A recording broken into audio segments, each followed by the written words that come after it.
चलिए, तो question number 23 आपका हो चुका था बेटा पिछली वाली क्लास में कि कार्बन जो है वो आपके यहाँ पे कैसे टेस्ट करेंगे, और जो वैलेंसी इसकी 4, ये नोबल गैस कॉन्फ़िगरेशन को कैसे अटेंड करेगा आपका कंपाउंड के अंदर।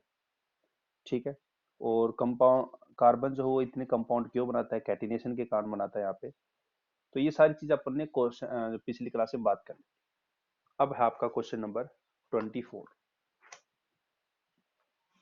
ठीक, क्वेश्चन क्या देखो, क्या दे रखा था, following observation were made by a student on treating 4 metal P Q R S. आपके पास ये मेटल है, ठीक है, यहाँ पे ये मेटल्स है सैंपल जो दे रखे हैं, और ये जो दे रखे हैं magnesium sulphate, zinc nitrate, calcium sulphate, sodium sulphate, ये क्या आपके सोल्ट है। ठीक है, ये सोल्ट सॉल्यूशन आपका। अब ये कहा कि जो पी मेटल है वो आपके मैग्नीशियम सल्फेट के साथ रिएक्शन करता है, जबकि जिंक नाइट्रेट के साथ यहाँ पे नहीं करता, और इसके साथ करता है, कैल्शियम सल्फेट के साथ करता है और इसके साथ नहीं करता, नो रिएक्शन। ठीक है, तो ये सारा डाटा आपको यहाँ पे दे रखा है। अब इसके आधार पर आपको यहाँ पे ये बताना है कि जो आपके पास मेटल है पी क्यू आर एस, उसमें रिएक्टिविटी ऑर्डर आपका यहाँ पे क्या है। ठीक है, उसका रिएक्टिविटी ऑर्डर कौन सा है, मतलब यहाँ पे कौन आपका ज्यादा रिएक्टिव है, कौन आपका कम रिएक्टिव है। दूसरा क्वेश्चन क्या पूछा है कि ये जो आपका क्यू है, मतलब ये वाला जो है, वो आपका कॉपर सल्फेट के साथ रिएक्शन करेगा, तो ये आपका क्या क्या यहाँ पे कंपाउंड बनेगा। ठीक है, मतलब यहाँ पे क्या चीज रिएक्शन होगी। ठीक है, ये आपका क्वेश्चन नंबर 24 है। देखिए बेटा,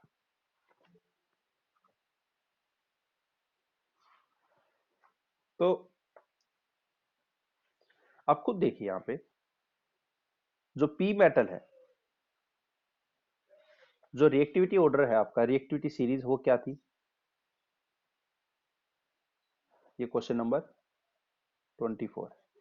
रिएक्टिविटी सीरीज क्या थी, करीना ने कार मांगी, ऑल्टो जैन फरारी, सुनकर पटौदी भैया, हंसकर कल्टी मारी, सीयू कल्टी मारी, एजी आ जाओ तुम्हें गोल्ड दिला दूं और प्लेटिनम हार पे रख।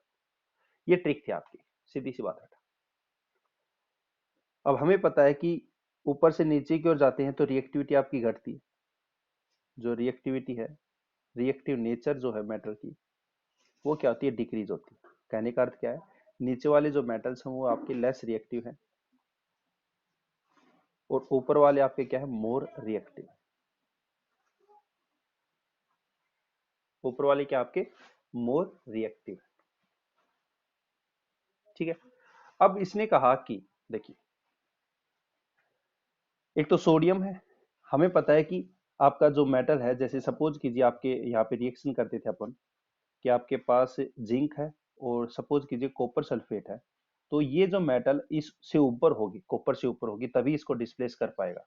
तो जिंक आपका यहाँ पे था और कॉपर आपका नीचे, इसका मतलब जिंक जो है वो कॉपर को आराम से डिस्प्लेस कर सकता था, और यहाँ पे जिंक सल्फेट और यहाँ पे कॉपर, इस तरह से अपन यहाँ पे प्रोडक्ट बनाते थे। ठीक है, तो यहाँ पे इसने क्या कहा है कि इसमें से कौन ज्यादा रिएक्टिव है। अब यहाँ पे सोल्ट देखो आप, सबसे पहला सोल्ट आपका है जिंक, मतलब जिंक आपका यहाँ पे, फिर कौन है, कैल्शियम सोल्ट, फिर है जिंक, जिंक है, फिर आपका कौन है यहाँ पे, मैग्नीशियम सल्फेट है। ठीक है बेटा, अब ये देखो कि यहाँ पे ऊपर कौन है आपका, सोडियम। ठीक है, सबसे पहले सोडियम सोल्ट है।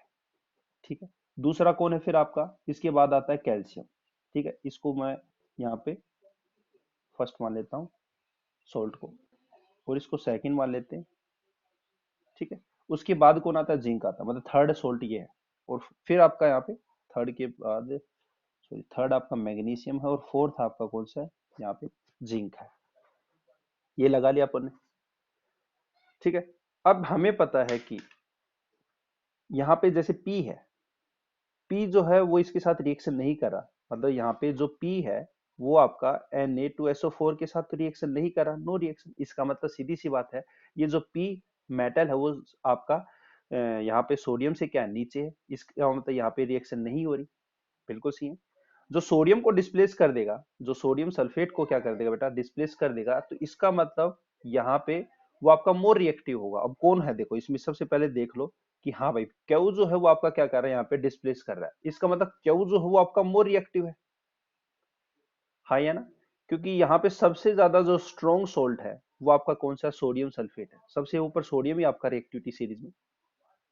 तो यहाँ पे क्यू जो है वो आपका क्या हुआ, मोर रिएक्टिव है, इसका मतलब वो इसको डिस्प्लेस कर रहा है, तो इसका मतलब जो क्यू है वो आपका सोडियम, ऑब्वियसली सोडियम ही होगा, मतलब सॉरी पोटेशियम होगा आपका, इससे ऊपर तो पोटेशियम है, तभी उसको क्या कर रहा है, वो डिस्प्लेस कर रहा है। उसके बाद कौन सा देखो, उसके बाद कौन सा यहाँ पे फिर कौन सा दूसरा सोल्ट आपका, कैल्शियम। कैल्शियम कौन कौन डिस्प्लेस कर रहा है भाई, कैल्शियम तो एक आपका पी कर रहा है और एक क्यू कर रहा है, क्यू तो आ ही गया, इसका मतलब फिर आपका कौन होगा, पी होगा। क्यू तो पहला नंबर पे आ गया, तो पहले नंबर पे आ गया, अब बचा कौन सा आपका कैल्शियम, फिर उसके बाद कैल्शियम को डिस्प्लेस कौन कर रहा है, पी मेटल कर रहा है, पी मेटल डिस्प्लेस कर रहा है। तो पी मेटल डिस्प्लेस कर रहा है और कोई नहीं कर रहा आपका मेटल, जो आर है और एस है। आर जो आपका रिएक्शन कर रहा है किसके साथ, कैल्शियम सल्फेट के साथ, ये भी रिएक्शन नहीं कर रहा, और एस भी जो है वो कैल्शियम सल्फेट के साथ रिएक्शन नहीं कर रहा। अगर रिएक्शन नहीं कर रहा तो इसका मतलब यहाँ पे ये नीचे ही तो है, आर मेटल और एस मेटल जो हो कैल्शियम से क्या बेटा, नीचे है। नीचे आपको कोई सा मेटल हो सकता है इसका मतलब, ठीक है। तो इसका मतलब यहाँ पे मोर रिएक्टिव आपका कौन सा है, क्यू है, फिर आपका पी है। अब आते हैं यहाँ पे आर और एस के ऊपर, चलिए आर और एस में देखिए, यहाँ पे एस जो है ना वो कोई भी रिएक्शन नहीं कर रहा, आपको दिख रहा होगा। एस जो वो मैग्नीशियम सल्फेट के साथ भी रिएक्शन नहीं कर रहा, आपका जिंक नाइट्रेट के साथ भी नहीं कर रहा, कैल्शियम जो आपका सल्फेट है उसके साथ भी रिएक्शन नहीं कर रहा, और सोडियम सल्फेट के साथ रिएक्शन नहीं कर रहा, तो इसका मतलब एस जो है वो सबसे लास्ट में होगा, और पी के बाद फिर कौन होगा, आपका आर होगा। तो मतलब रिएक्टिविटी ऑर्डर तो अपने को यहाँ से पता चल गया, ठीक है। तो पहला जो आंसर है इसका वो कौन सा आपका, क्यू, पी, आर और एस है, पहला ऑर्डर तो ये आ गया आपका, ठीक है। अब दूसरा, दूसरा इसने क्या कहा कि, दूसरा क्वेश्चन क्या कहा था बेटा इसने, कि right the chemical formula of compound when Q react with copper sulphate solution.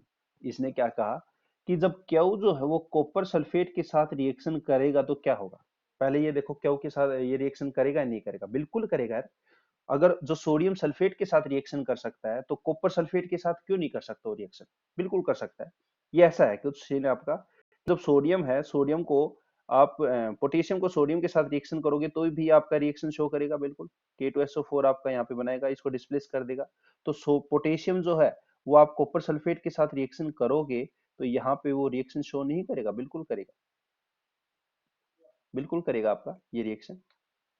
तो इसका मतलब यहाँ पे ये रिएक्शन शो करेगा, और आपका जो सेकंड है उसकी रिएक्शन क्या होगी, यहाँ पे क्यू जो है वो रिएक्शन किसके साथ कर रहा है, कॉपर सल्फेट के साथ कर रहा है, और डिस्प्लेस करके क्या करेगा, KuSO4 प्लस में कॉपर, ये आपके यहाँ पे रिएक्शन है, ठीक है। मैंने यहाँ पे एक आपको बताया है कि आपका आपके पास सपोज कीजिए अगर आपके पास पोटेशियम हो तो यहाँ पे वो इस तरह से डिस्प्लेस करके यहाँ पे क्या करेगा, रिएक्शन शो करेगा, ठीक है। इसने ये नहीं पूछा कि PQRS आपका यहाँ पे कौन सी मेटल है, ठीक है। क्यों नहीं उसका भी मैं बताता हूँ रीजन, क्योंकि बच्चा इसको जो क्वेश्चन करेगा तो इसके माइंड में क्या क्या चीजें चलती रहती है वो भी देखते हैं। एक बार ये फटाफट आप ये उतारो एक बार जल्दी से, इसका ऑर्डर तो ये होगा, और यहाँ पे सेकंड का आंसर जो है वो आपका ये होगा बेटा। अच्छा क्वेश्चन है,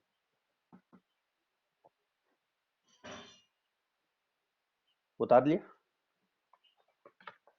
देखिए अब बच्चा इसको करते वक्त है ना, देखिए इसके माइंड में क्या क्या चीजें चलती हैं उसकी।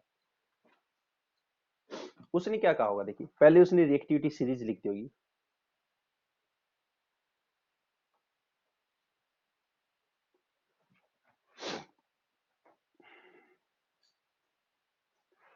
करीना ने कार मांगी ऑल्टो जेन फरारी, सुनकर पटोदी भैया, हंसकर कल्टी मारी, हंसकर, यहाँ पे पीबी के बाद क्या है आपका, हंसकर कल्टी मारी, आ जाओ तुम्हें सी यू गोल्ड दिला दूं और प्लेटिनम हार पहना दूं, ये ट्रिक था।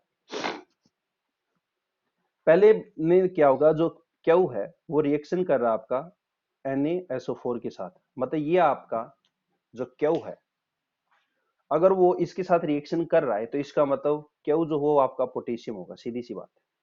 बच्चे ने ये कंक्लूजन निकाला होगा। फिर उसने कहा होगा कि जो पी है, पी जो है वो आपका कैल्शियम सल्फेट के साथ रिएक्शन कर रहा है, इसका मतलब यहाँ पे सोडियम को डिस्प्लेस कर रहा है, तो इसका मतलब पोटेशियम तो होगा वो, और उसके पास कोई दूसरा ऑप्शन तो है ही नहीं। तो दूसरा अब कौन सा है? पी। पी अब कैल्शियम को डिस्प्लेस कर सकता है, तो कैल्शियम को डिस्प्लेस कर सकता है, तो यहाँ पे आप आपके पास दो ऑप्शन बन गए। हाँ या? तो यहाँ पे जो पी है वो आपके पास क्या होगा? पोटेशियम भी हो सकता है, और आपके पास क्या हो सकता है? सोडियम भी हो सकता है। हाँ या ना? तो पी आपके पास जो पोटेशियम होगा और सोडियम होगा, तो आप खुद सोच के देखिए कि यहाँ पे ये सोडियम के साथ तो रिएक्शन कर ही नहीं रहा, सोडियम सल्फेट के साथ, सोडियम सल्फेट के साथ तो रिएक्शन नहीं कर रहा, तो इसके मतलब यहाँ पे आपके पास जो है प्रॉपर डाटा मिलेगा। ठीक है। इसी तरह से आप यहाँ पे आप जाओगे किसमें? आर में जाओगे, तो आर जो है वो किसमें रिएक्शन शो कर रहा है? केवल और केवल जिंक के साथ रिएक्शन शो कर रहा है, मतलब जिंक नाइट्रेट के साथ आपका क्या कर रहा है? रिएक्शन शो कर रहा है। ठीक है। जिंक के साथ रिएक्शन शो कर रहा है, और यहाँ पे आर जो हो किसी के साथ रिएक्शन नहीं कर रहा, तो मैग्नीशियम सल्फेट के साथ रिएक्शन कर रहा है, और ना ही वो कैल्शियम के साथ रिएक्शन कर बेटा, और ना ही वो सोडियम के साथ रिएक्शन कर रहा है। इसका मतलब जो आपका है वो क्या होगा? ना तो आपका यहाँ पे मैग्नीशियम के साथ रिएक्शन कर रहा है, तो इसका मतलब ये क्या होगा? एल्यूमिनियम होगा। हाँ या ना? एल्यूमिनियम होगा। और यहाँ पे अब देखिए आप एस में आप क्लियर समझ जाएंगे। एस ना तो आपका सोडियम के साथ रिएक्शन कर रहा है, सोडियम सल्फेट के साथ, ना आपका कैल्शियम के साथ रिएक्शन कर रहा है, ना आपका जिंक के साथ रिएक्शन कर रहा है, और ना ही आपका मैग्नीशियम के साथ रिएक्शन कर रहा है। तो इसका मतलब वो जिंक से क्या होगा? नीचे नीचे होंगे। ये सारे मेटल आपके पॉसिबल हो सकते हैं कि अगर इन्हीं के साथ रिएक्शन नहीं कर रहा, तो इसका मतलब वो जो मेटल्स वो इनसे नीचे है, तभी वो क्या है? इसे डिस्प्लेस नहीं कर पा रहा, इसकी रिएक्टिविटी क्या है? लेस है as compare to these metals, इसीलिए वो रिएक्शन शो नहीं कर रहा है। इसलिए वो आपको मेटल नहीं पूछेगा, आपको ये पूछेगा कि कौन आपका यहाँ पे मोर रिएक्टिव है और कौन आपका यहाँ पे लेस रिएक्टिव है, ये पूछ सकता है। या फिर आपको डिक्रीजिंग ऑर्डर में पूछ सकता है, या आपको यहाँ पे जैसे दे दिया कि आपके पास ये जो मेटल है वो आपका इसके साथ रिएक्शन करेगा, तो स्टैंडर्ड रिप्रेजेंटेशन पूछेगा आपसे। ठीक है, ये है। ये आपका क्वेश्चन नंबर 24 है। थोड़ा सा आपको रिएक्टिविटी सीरीज जिसको ध्यान में है उसको थोड़ा सा लिख के आप देख लेना, आराम से ये क्वेश्चन अटेम्प्ट हो जाएगा। बात समझ में आई तो मैं आगे चलो, बताओ।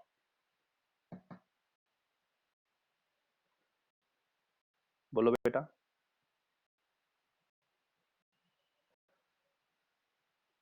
इसके बाद चलें आगे। क्वेश्चन नंबर 24 जो कहना चाह रहा था वो बात समझ आई तो मैं आगे चलो। ठीक है, चलिए। अब उसके बाद 26 आपके 25 क्वेश्चन, जो 25 क्वेश्चन था आपका, ये आपका फिजिक्स का है। 26 फिजिक्स का, 27 ये आपका मेंडल मतलब ये आपका जेनेटिक्स से आ गया। 28 आपका यहाँ पे एनवायरनमेंट से रिलेटेड है, और 29 भी आपका मतलब बायो से रिलेटेड है। अब आते हैं क्वेश्चन नंबर 30, ये आपका दोबारा केमिस्ट्री का क्वेश्चन। ठीक है बेटा, देखिए।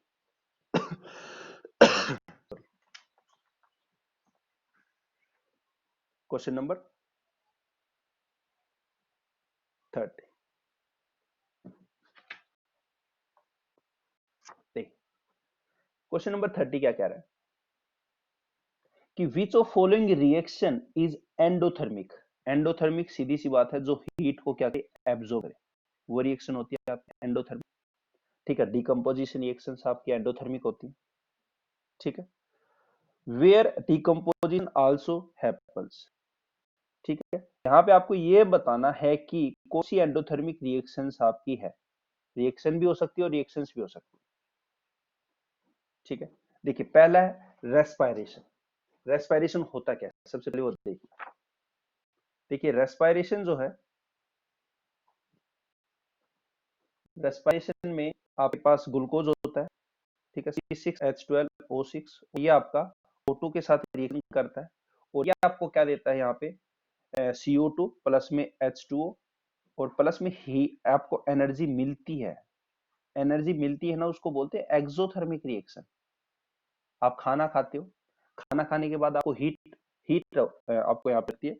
तो रेस्पिरेशन जो वो आपका क्या है, एक्सोथर्मिक है, इसमें हीट निकलती है। जब किसी ने क्या पूछा है, वो प्रोसेस बताना है जिसके अंदर आपकी हीट एब्जॉर्ब होती है, तो ये तो है नहीं आपका।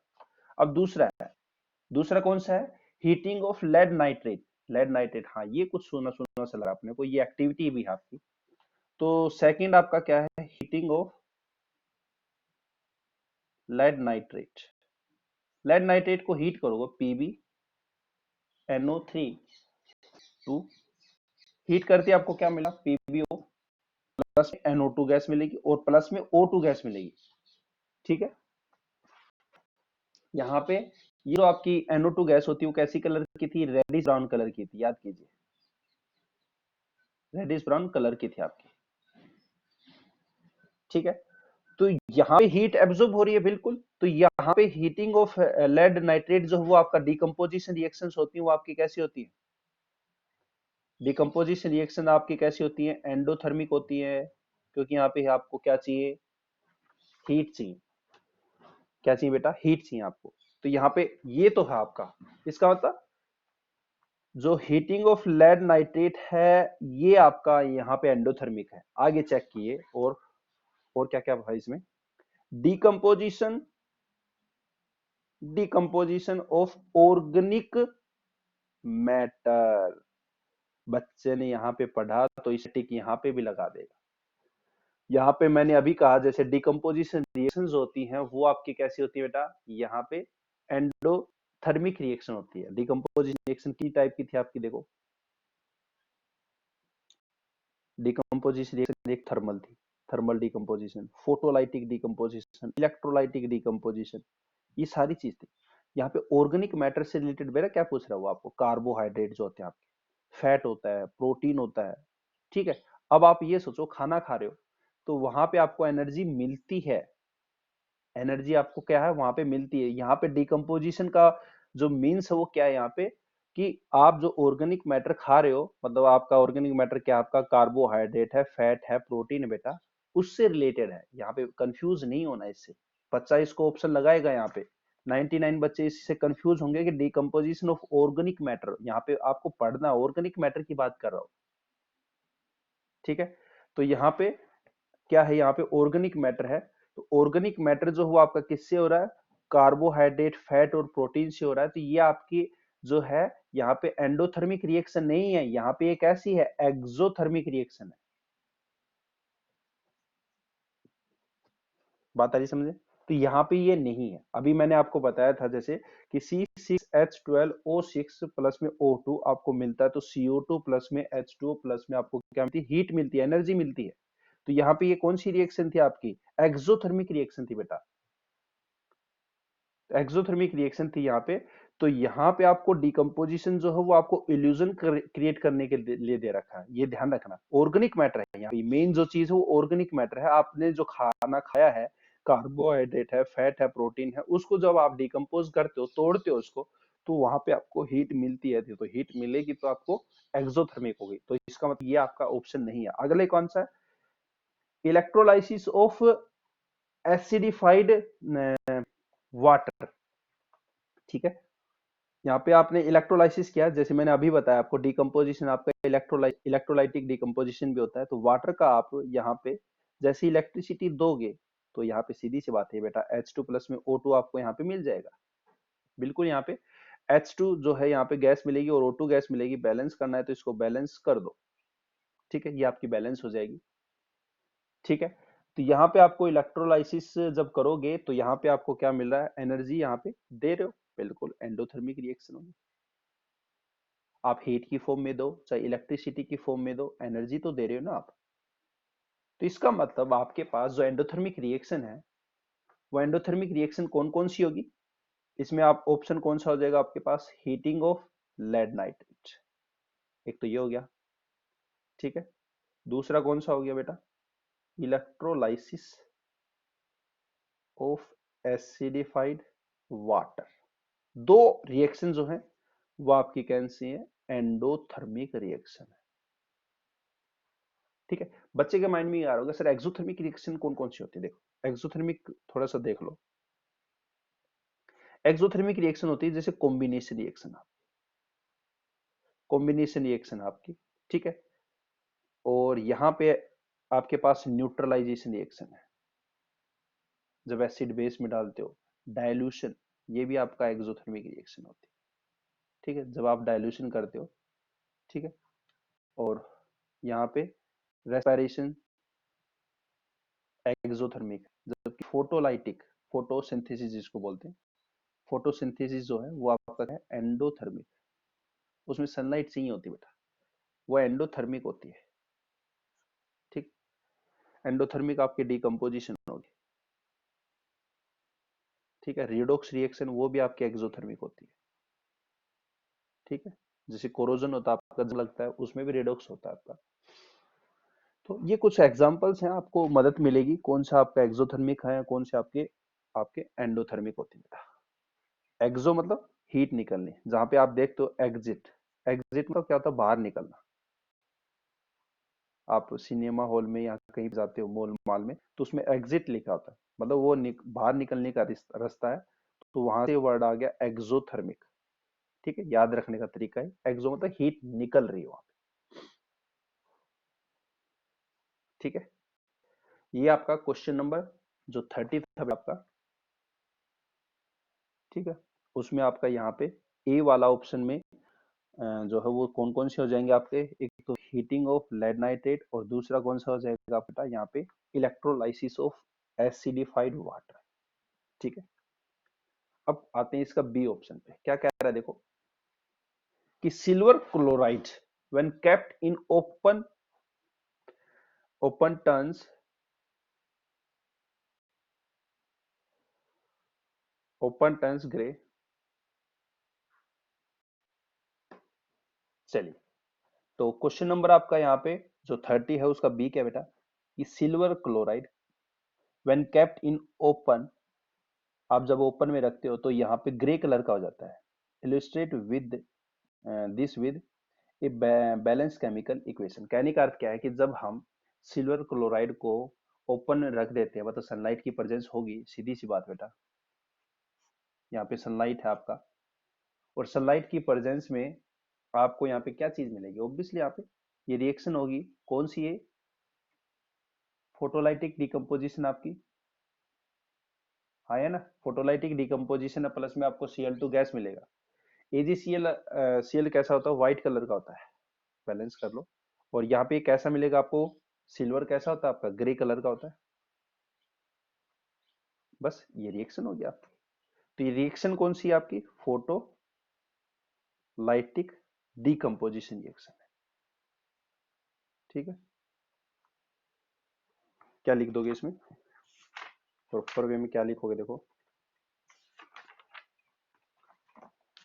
इसमें लिखोगे क्या कि बी में this is photolytic decomposition in which white color of AgCl change into gray color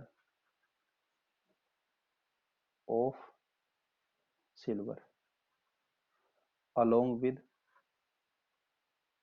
chlorine gas, ठीक है। फिर इसके बाद रिएक्शन लिख दो बेटा, ये सनलाइट का सिंबल है, होता है, प्लस में Cl2 गैस आपकी बाहर निकलेगी। बस ये बी में आपने लिख दिया प्रॉपर वे में, ठीक है। अब आ जाओ आपके क्वेश्चन नंबर जो है 31 पे आ जाओ।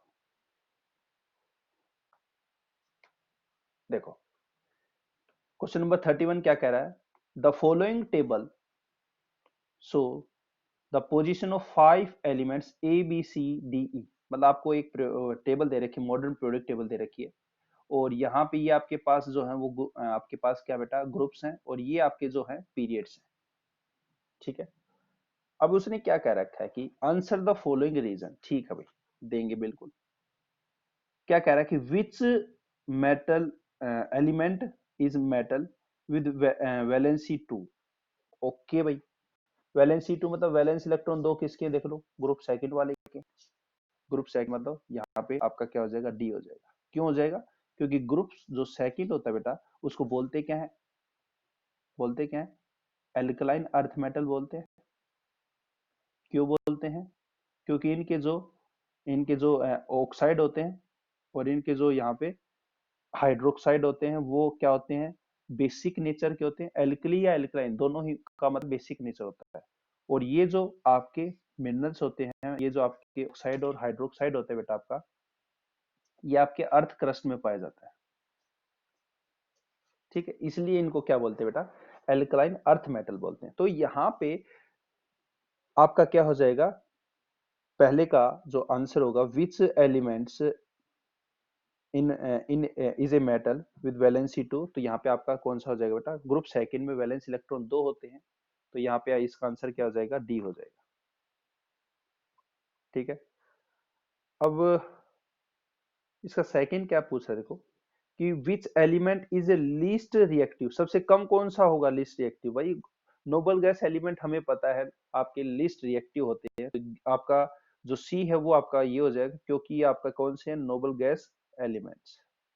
ठीक है, नोबल गैस एलिमेंट आपके वे क्या होते हैं, लेस रिएक्टिव होते हैं, क्योंकि इनकी कॉन्फ़िगरेशन जो है वो आपका क्या होता है, कंप्लीट होता है, या ऑक्टेट आपका क्या होता है यहाँ पे, कंप्लीट होता है। तो आपको तो सिर्फ यही बताना है कि फर्स्ट का डी हो जाएगा, सेकंड का आपका सी हो जाएगा। अब उसने दूसरा क्वेश्चन क्या पूछा, देखो कि आउट ऑफ डी एंड ई, अच्छा डी और ई में which element has smaller atomic radius. अरे यार सीधी सी बात है यार, अपन यहाँ पे इस साइड मूव कर रहे हैं तो पीरियड में मूव कर रहे हैं, और पीरियड में हमें पता है कि एटॉमिक साइज क्या होती है, घटती है। स्मॉलर पूछा तो ऑप्शन क्या हो जाएगा इसका, यहाँ पे मतलब ई हो जाएगा। ऐसा कारण क्या है, क्योंकि न्यूक्लियर चार्ज आपका बढ़ता है, इफेक्टिव न्यूक्लियर चार्ज क्या होता है बेटा, इंक्रीज होता है। ठीक है, तो पहला जो है इसका आंसर क्या हो गया बेटा, पहले का आंसर क्या हो जाएगा यहाँ पे, वैलेंसी इसका डी है। क्वेश्चन नंबर आपका कौन सा था बेटा, 31। सेकंड में आपका क्या हो जाएगा यहाँ पे, सी हो जाएगा। और थर्ड में आपका क्या हो जाएगा, ई हो जाएगा। बस ये आपको लगाना और कुछ नहीं करना। ठीक है, देख लो, चेक कर लो फटाफट। अब आते हैं क्वेश्चन नंबर 32 के ऊपर। क्वेश्चन नंबर 32 ये कह रहा है कि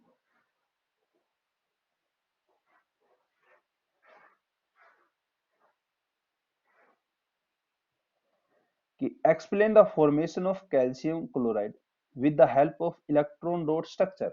बना दो भाई, क्या बात होगी। कैल्शियम क्लोराइड, क्वेश्चन नंबर कौन सा, 32 है बेटा। कैल्शियम क्लोराइड का डॉट स्ट्रक्चर बनाना है आपको।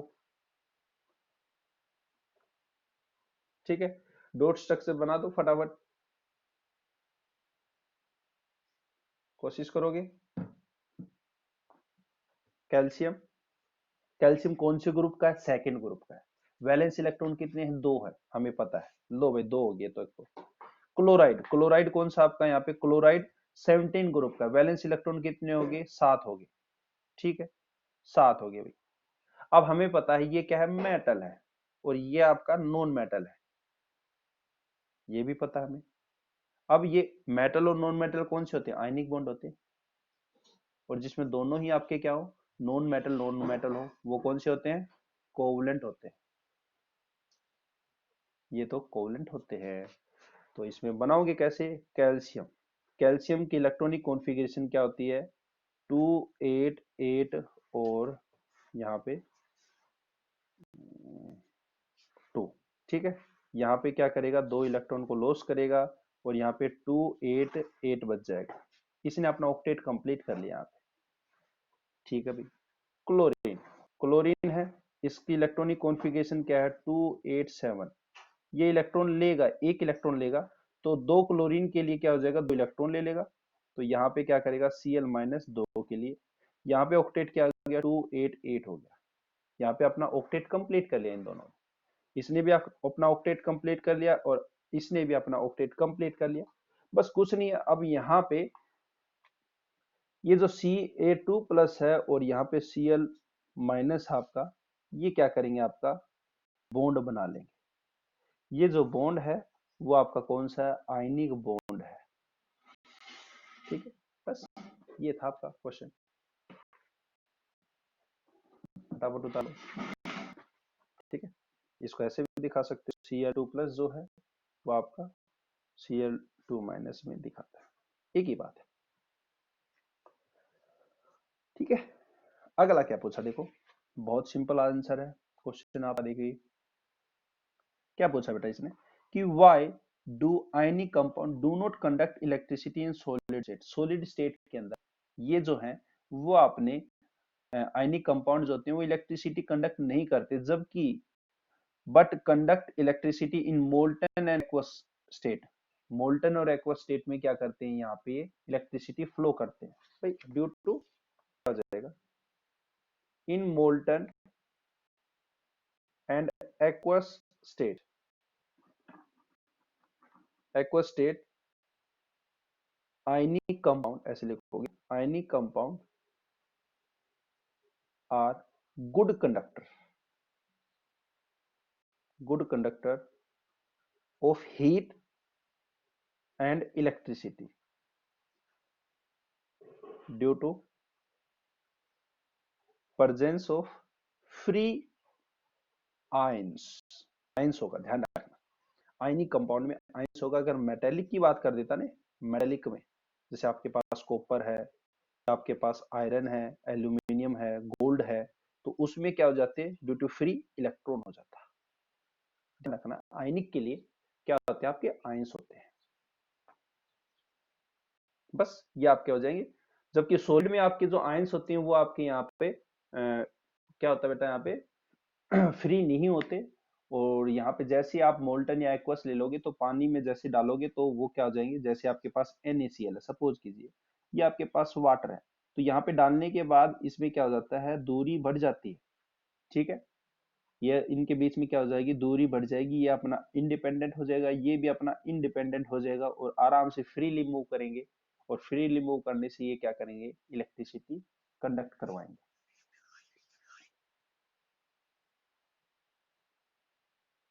ठीक है, ये आपका आंसर हो जाएगा। अब आ जाओ फटाफट क्वेश्चन नंबर 34 के ऊपर, जल्दी से बता दो। यहाँ पे पीएच जो है वो आपके पास दे रखी है कि match the following pH value 1, 7, 10, 13 to the solution given below. Milk of magnesia, milk of magnesia का फॉर्मूला क्या होता है, MgOH2। इसकी पीएच कितनी होती है बताओ, एक्चुअल में इसकी पीएच होती है 10.5। तो ऑब्वियसली यहाँ पे कौन सी हो जाएगी, 10 हो जाएगी। आपको जो बता रखा डाटा उसी में से आपको बताना है। गैस्ट्रिक जूस, बोलो गैस्ट्रिक जूस की कितनी होगी, जल्दी बताओ, जल्दी बताओ बेटा, गैस्ट्रिक जूस की कितनी होगी। ब्राइन, ब्राइन क्या होता है, एक्वस, एक्वस सॉल्यूशन जो होता है NaCl का, प्लस में उसमें इलेक्ट्रिसिटी गुजार दें तो वो आपका क्या करता है यहाँ पे बेटा, यहाँ पे आपका ब्राइन सॉल्यूशन कहलाता है। When electricity is pass through aqueous solution of NaCl known as brine, उसको बोलते हैं ब्राइन। ठीक है, और ब्राइन की जो पीएच हो कितनी होगी, बिल्कुल यार 7 होगी। सोडियम हाइड्रोक्साइड, सोडियम हाइड्रोक्साइड देख लो, सोडियम हाइड्रोक्साइड आपका बेस होता है और बेस की जो आपकी पीएच होती है वो आपकी 7 से ज्यादा होगी। तो यहाँ पे सीधी सी बात है कितनी होगी, यहाँ पे 13, क्योंकि 10 तो आपकी मिल्क ऑफ मैग्नीशिया की होगी। अब गैस्ट्रिक जूस पता है, गैस्ट्रिक जूस HCl से बनता है, तो यहाँ पे आपका 1 हो गया, कंसंट्रेटेड HCl। ये आपका यहाँ पे ये चीज है, देख लो फटाफट। ठीक है, ब्राइन क्या है ये ध्यान रखना है। ब्राइन जो होता है वो आपका एक्वस सॉल्यूशन होता है NaCl का, जिसमें इलेक्ट्रिसिटी पास कर दे। जैसे मैं इसको थोड़ा सा बता रहा हूँ, देखो यहाँ पे क्वेश्चन नंबर 34।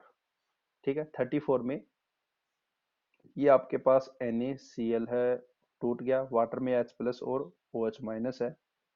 ये आपके पास यहाँ पे इलेक्ट्रोड होते हैं। ठीक है, तो ये आपके पास यहाँ पे क्या बेटा, एनोड है, और ये छोटे वाली क्या है, कैथोड है। ठीक है, ये वाली है इलेक्ट्रोड। अब एनोड के ऊपर कौन जाता है, ये खुद कैसा है, पॉजिटिव चार्ज है, और ये कैसा है, नेगेटिव चार्ज है।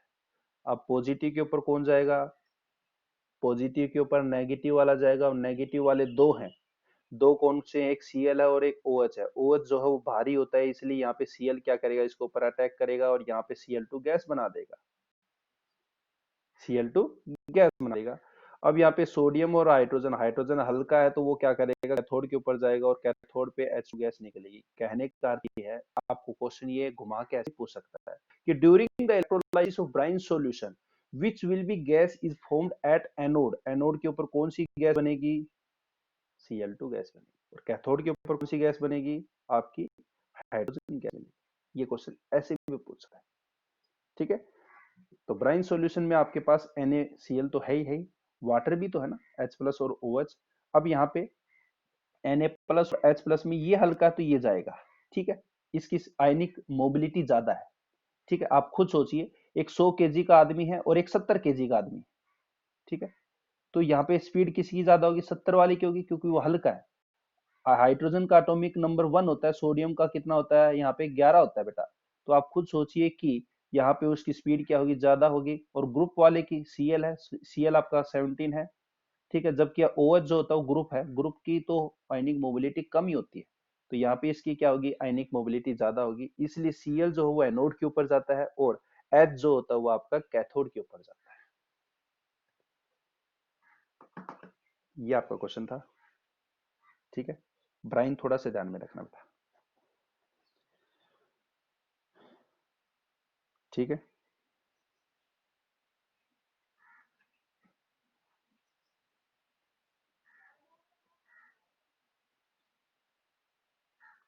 देख लो फटाफट।